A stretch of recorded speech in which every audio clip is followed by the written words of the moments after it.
From Number 5 Chambers, I'm Richard Kimblin. This is the Planning Podcast.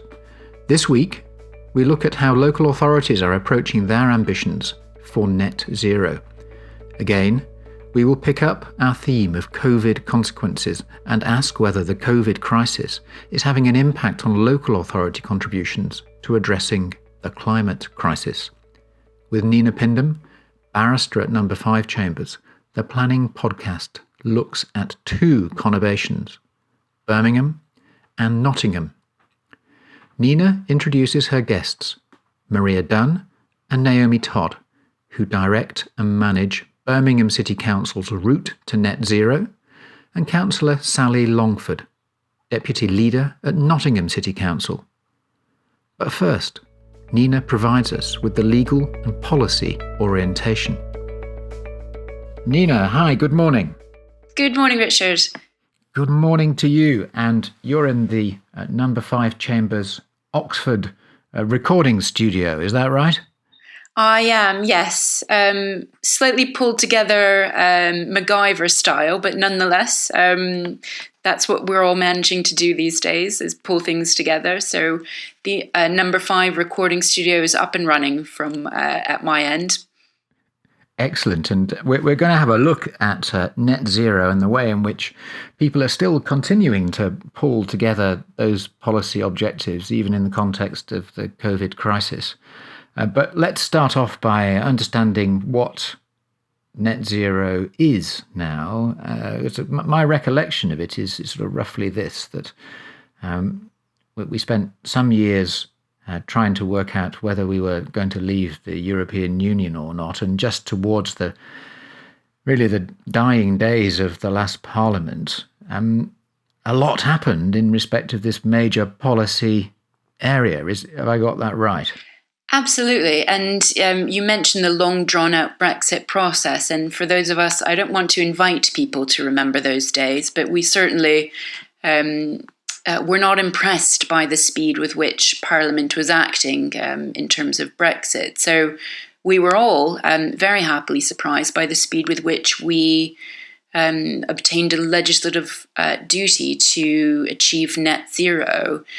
So for those who don't remember, the Committee on Climate Change issued their net zero technical report in May, and the government consulted on its response to potentially legislating for a net zero target in June. And by the 27th of June last year, we had a new Section 1 duty under the Climate Change Act for the government to reach net zero carbon emissions by 2050.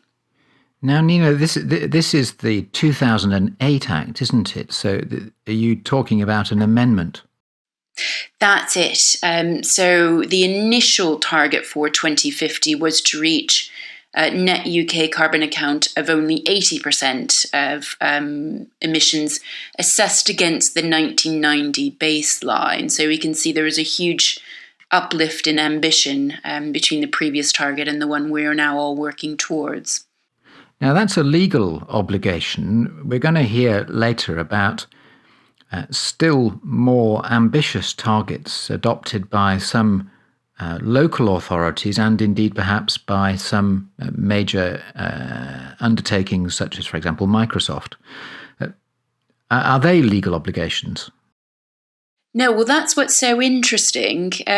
Normally when you have a legal obligation, that's what people work towards. But what's so fascinating about the net zero work that's taking place is that we're seeing a hugely more ambitious agenda being pursued by local government, as we will hear. And indeed, companies, as you mentioned, such as Microsoft, which is pledged to offset every single greenhouse gas emission that they've been directly responsible for ever since the company was founded. So there's a great range of ambition, but quite a lot of it is significantly more ambitious than even the government's own extremely ambitious goals. So hugely encouraging work being undertaken out there, which we will hear about shortly. Indeed. Nina, thank you. I get that now. Let's hear what others have to say. Excellent. Looking forward to it.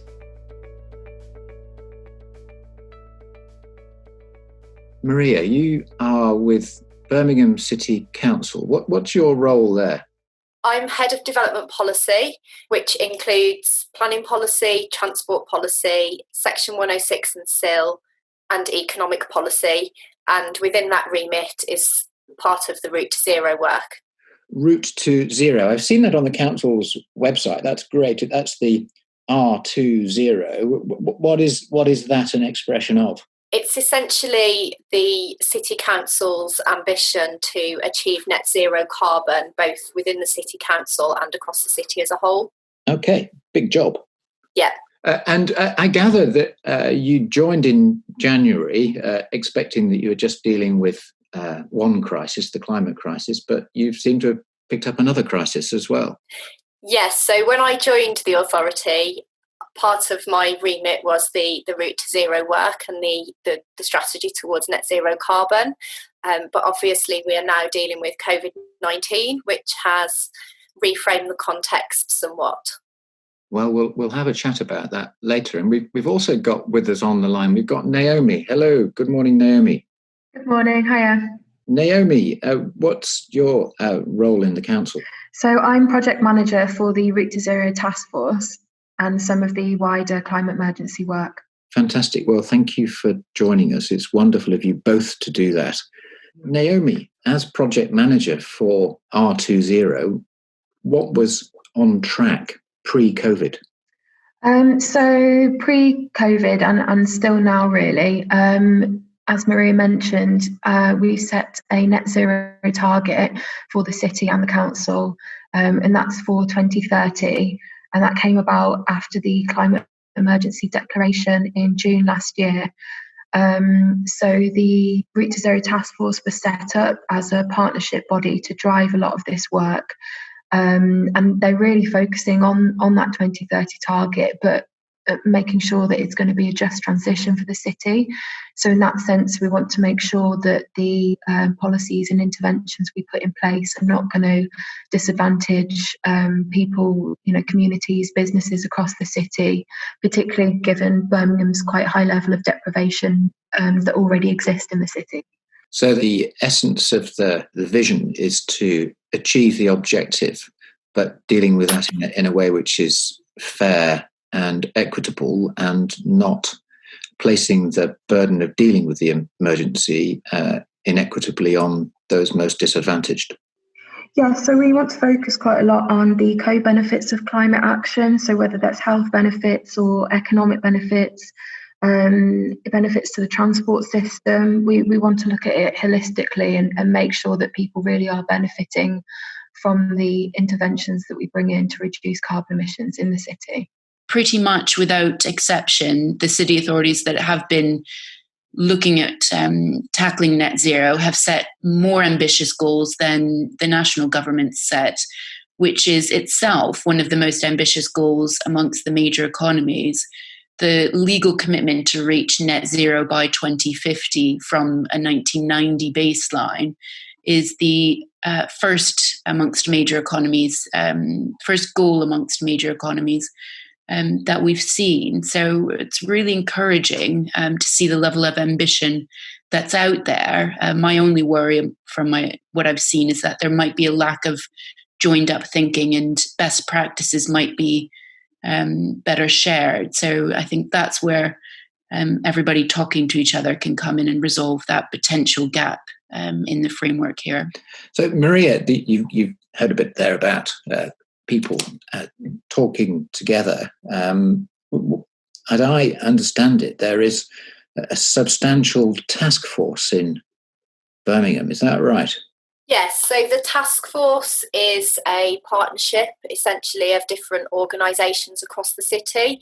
So it's a much broader responsibility than just the city councils to take the net zero forward. Next, Nina talks to Maria and to Naomi about the range of experience which is available, and she touches upon the use of sandpits. I attended the planning sandpit, and I have to say, from my perspective, I thought it was incredibly interesting. The range of expertise in the room was remarkable, and from my understanding, it seemed to be a really positive experience with a lot of interesting discussion. I'm not sure if that was your experience too, Maria. I hope so. Yes, I think it was really good to have the range of experience in the room that we did have, and I think that enabled us to have an honest discussion, both with other local authorities in terms of what their challenges are and people who've experienced that from different angles, and also people like yourself with a legal background. We were able to explore a lot of issues in that sandpit, and I think it'll be really valuable in terms of shaping the action plan. Now, Maria, according to the final greenhouse gas emissions statistics for major emission sources, transport is the number one greenhouse gas emitter at now 27% of greenhouse gas sources. And that's increased dramatically from 1990. And that's been highlighted by the government as a crucial element of their decarbonisation strategy. So it'd be interesting to hear a bit on what steps Birmingham is taking to reach their net zero goals in the transport sector.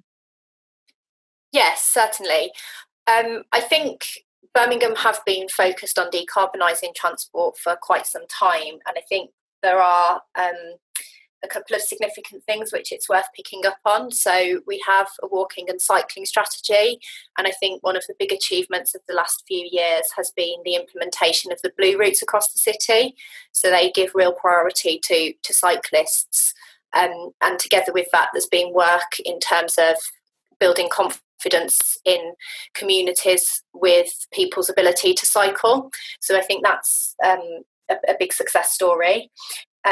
We've also got the clean air zone, which unfortunately the implementation has been delayed due to COVID-19 now, but we are hoping that will come into effect early next year. We are essentially charging the highest polluting vehicles to come into the city, so that incentivises people to drive less polluting vehicles or to consider other modes of transport into the city.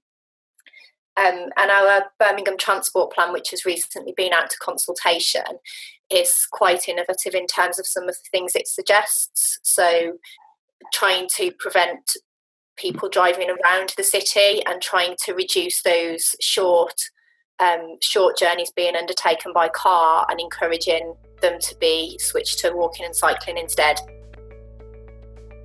And we turn now from Birmingham City Council to what's happening in Nottingham with the generous help of Councillor Sally Longford.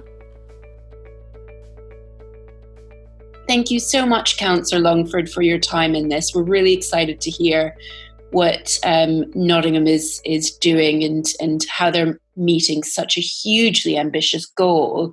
You've got 8 years. Although that said, I've read that your goal for 2020 was a reduction of 26%, and in fact, you reduced carbon emissions by 41%. So it looks like if anyone can do it, Nottingham is well on its way to actually achieving such a hugely ambitious goal. Yeah, I mean, the reason that we set ourselves the goal of 2028 was because we had already made such a large amount of progress. We're well down the line, but of course, we've picked off all the low-hanging fruit, if you like. So everything we do from now on gets more difficult. We've got to tackle the huge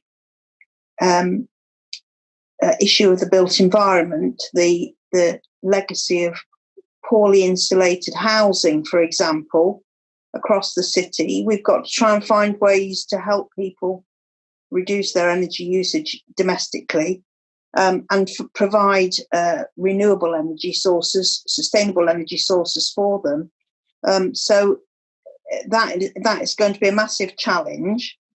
But I feel that if any city can do it, as you say, we can do it. Now, one of Nottingham City Council's very many net zero initiatives came as a result of the grant from the European Union to test smart cities technology. That naturally ran out in 2020. So is that the end of that initiative, or is that being carried on somehow? I wouldn't say that we're not stopping doing anything, really. We're just building more. We're doing more of everything. So we're not like some cities where we're just focusing on one particular strand as being, the way to go. If you look at our draft carbon neutral action plan, which has been out for consultation, it includes a huge variety of different means of reducing carbon emissions, of generating energy sustainably within the city. So I can't say that we're stopping doing anything, because we're still pursuing quite a lot of the smart cities works in variety of ways, in collaboration, very close collaboration with the two universities. But we're also working with our arm's length management organisation for our housing to develop the goal of carbon neutral housing. So we started with with the Smart Cities project with a scheme called Energy Sprung, which retrofits the hardest to heat homes in Sneinton, a deprived part of the city. And that was successful and is a test bed for technology which monitors energy use and has real benefits for the residents who were living in extremely drafty conditions, and many of them couldn't afford to turn the heating on. Are other councils, picking up the Energy Sprung scheme based on your positive experience and planning to apply it to their own council housing? Well, I think part of the problem with that is that at the moment it's such an expensive thing to do. I mean, the cost of the original first houses that we did was £80,000 per house. For your average homeowner, that is a huge investment. We're working with a company called Melius Homes, who have set up a manufacturing base in one of our depots in Nottingham.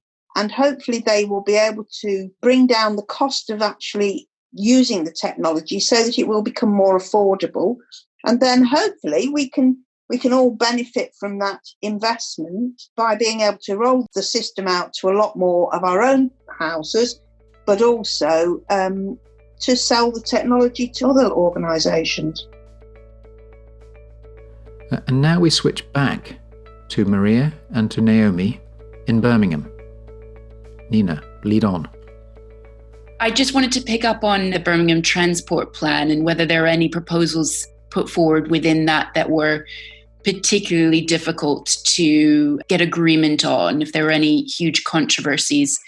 Yes, I think undoubtedly when you try and influence and change people's behaviours, there are controversial elements. Some of the aspects of the transport plan have been quite controversial, particularly the ideas around reducing traffic around the city centre and through the city centre. We're at a point where we've been out to consultation, but we haven't finalised the transport plan. So I think we've now got a role in terms of working through those, and perhaps some of it's about explaining things better. So when we go out with the final transport plan, explaining more how things will be implemented and the alternatives that will be available to people. Naomi, in your experience, how are members picking this up? And have you been able to make use of experience elsewhere and overseas? Yes, I think there's a lot of work that needs to be done around changing the perceptions of Birmingham. So I think there's quite a long history and quite a strong relationship with the car in Birmingham. And so I think some of this work is really about thinking how we can capitalise more on the city's assets, so the green space, the parks and the canals, and kind of try and move away from the private vehicle. That's going to be a long journey of working with residents and businesses and others across the city. One of the really innovative ideas that has come through in the transport plan is an idea that was linked to Ghent in Belgium, and that's the idea around splitting the city centre up into cells. So as Maria mentioned, cars would not be able to travel through the city, but to be able to go in and out of each cell, and that's supposed to reduce demand in the city centre. So, Naomi, in Ghent, how did they go about implementing their new strategy? So the plans were brought in overnight, essentially, and roads were blocked off and cars were redirected. And I think politicians especially were expecting quite a lot of backlash to that, but what actually happened was reduced congestion. People got on board with it straight away. They saw a massive shift in behaviour change, and they saw much more of a positive impact than they were expecting. Having touched on those topics, we now pick them up with Councillor Sally Longford in Nottingham. We are gradually increasing the demands. The problem is that nationally, the actual regulations are much too weak. Although we have set this target, we have difficulty in pushing developers to the standards that we'd like to implement. What we're doing is we're gradually increasing the demands on them. So we've got a supplementary planning document coming out shortly, which relates to carbon reduction. We've recently introduced a supplementary planning document for biodiversity. There will be more and more of that, and a gradual increase in demands placed upon developers. I gather from that, would you say that the regulations, perhaps building regulations, perhaps national policy, should change in some respect? Oh, definitely, yeah. We need much stronger national guidance so that, to put it bluntly, we need jobs in the city, and developers, if they are wanting to look for a place to develop an office building, for example, and they think they can get away with it cheaper somewhere else, then they'll do that. What we need is good national standards, which demand that not only do they think about the carbon emissions during the construction phase, but also the energy usage for the life of the building. And that is not there. Those teeth are not there at the moment. And it does hold us back, no doubt about it. Absolutely. We are in a place where we've already got we've got an extensive public transport network. We own our own bus company, and the bus company is invested in biogas bus technology. So they are very, very a good organisation to have on board. We also have a network of local buses, which are primarily electric buses. So we've got a large electric bus fleet as well. We've got the tram, which we'd like to extend, but obviously that is a very long-term prospect. And although we've put in bids for small extensions currently, we would need a huge investment to extend it significantly. But we have plans to do a variety of things in the short term. For example, we are increasing park and ride facilities for the tram and for the bus. We've received some funding from the Transforming Cities. We received a huge amount of money for various options, which include developing a new park and ride site to the north of the city and extending other park and rides. Lots of investment in cycling infrastructure. We built a sort of state-of-the-art cycle route from out towards University of Nottingham along Castle Boulevard some years ago into the city centre. That quickly demonstrated that if you provide the good quality facilities, you will increase the number of people cycling. Within a few years, we doubled the number of cyclists coming into the city via that route. So we're investing quite a lot in cycling infrastructure. We're a Go Ultra Low city as well. So we've had quite a significant investment in electric vehicle technology. We were the lead organisation for the D2N2 LEP bid for electric charging infrastructure. So we've got 300 or more electric charge points on our network, large proportion of them in the city. One of them powered by solar, I understand. Yes, absolutely. And we've also, we're also in the process of changing our fleet, our own fleet, to electric. 25% of our fleet is now electric. A vehicle to grid project happening at our Eastcroft depot.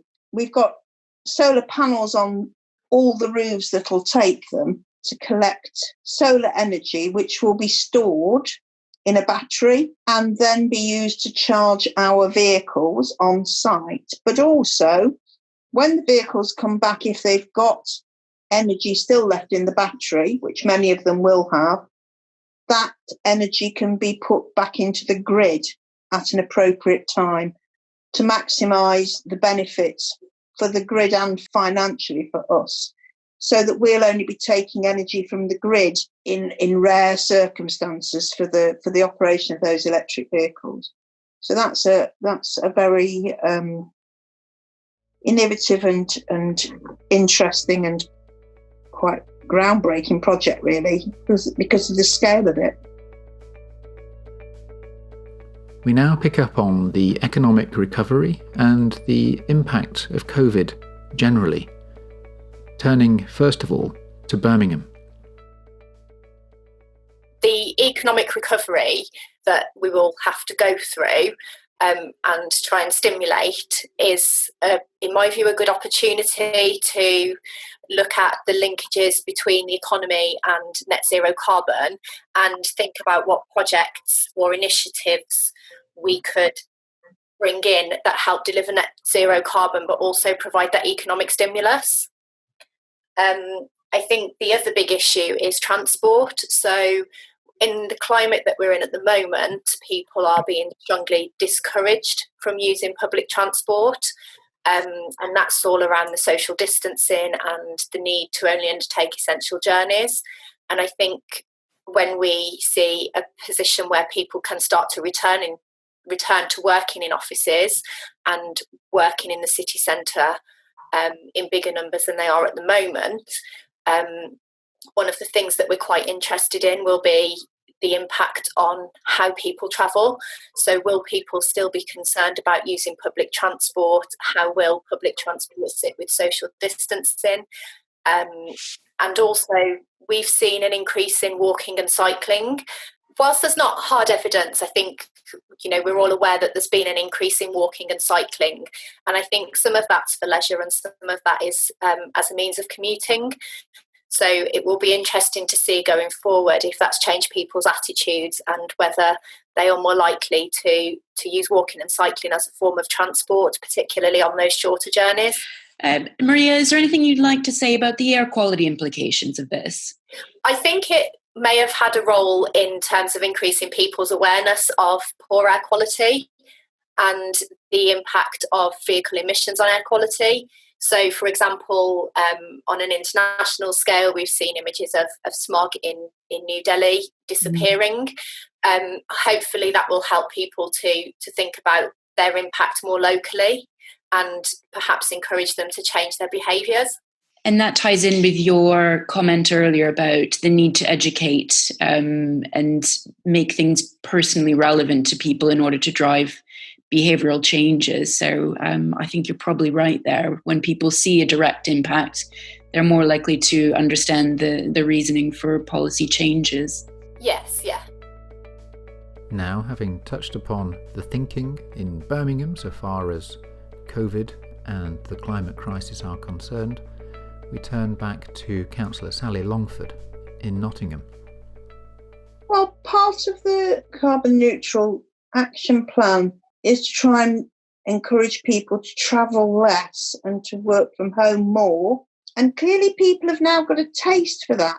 And I'm not suggesting for 1 minute that people will work from home all the time, because I don't know about you, but I've just about had my fussy out of it now. I'd really like to actually sit in a room with people rather than look at them online. Yeah. But I think the realisation that actually working from home is now very possible has been a bit of a revelation to a lot of people who presumed it wouldn't work very well and that people wouldn't work from home very efficiently. I think actually a lot of people have realised people could work from home quite comfortably. And so I'm hoping that in the long term, businesses will actually, and organisations in the city will think, let's think about having a rota system so that we'll have less people in the office on any particular day, or we'll have everybody working from home one day a week or something. That sort of thing, I think, will make a difference. Certainly, we've experienced, obviously, like everybody else, a huge reduction in the number of vehicles on the road. We're talking 70% less or 80% less vehicles on the road, which means that the air quality has been much better.